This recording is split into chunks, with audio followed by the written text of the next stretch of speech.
బీసీలకు స్థానిక సంస్థల్లో 34% వరకు రిజర్వేషన్లు పునరుద్దరిస్తూ నగర మేయర్లు పురపాలక చైర్మన్ల ఎంపికను ప్రత్యక్ష పద్ధతిలో చేపట్టాలని ఏపీ కేబినెట్ చారిత్రాత్మక నిర్ణయం తీసుకుంది. 13 జిల్లా పరిషత్లను 28కి పెంచుతూ పాలనా వికేంద్రీకరణకు శ్రీకారం చుట్టడంతో పాటు పంచాయతీ రాజ్ చట్ట సవరణ ద్వారా బీసీల రాజకీయ సాధికారతకు ప్రజాప్రభుత్వం పెద్దపీట వేసింది అని తెలిపారు సీఎం చంద్రబాబు.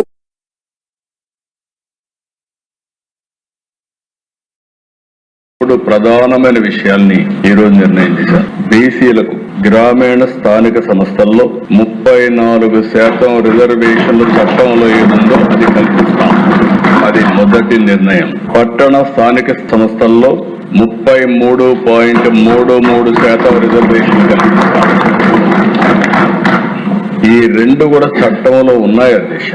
ఇంకొక పక్కన అర్బన్ లోకల్ బాడీలో మేయర్ మున్సిపల్ చైర్మన్స్ ని ప్రత్యక్ష ఎన్నికల ద్వారా ఎన్నుకునేదానికి శ్రీకారం ప్రత్యక్ష ఎన్నికల ద్వారా ఎన్నుకుంటారు. అయారాం గయారాంలు ఉండరు.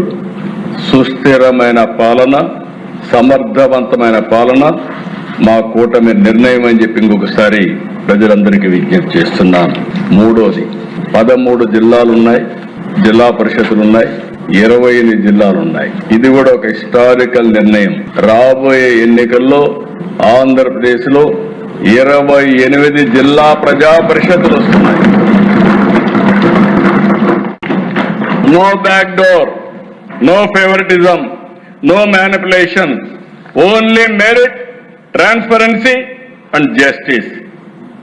The real success of Mega DSC is that even those who could not secure a post acknowledge that the process was fair.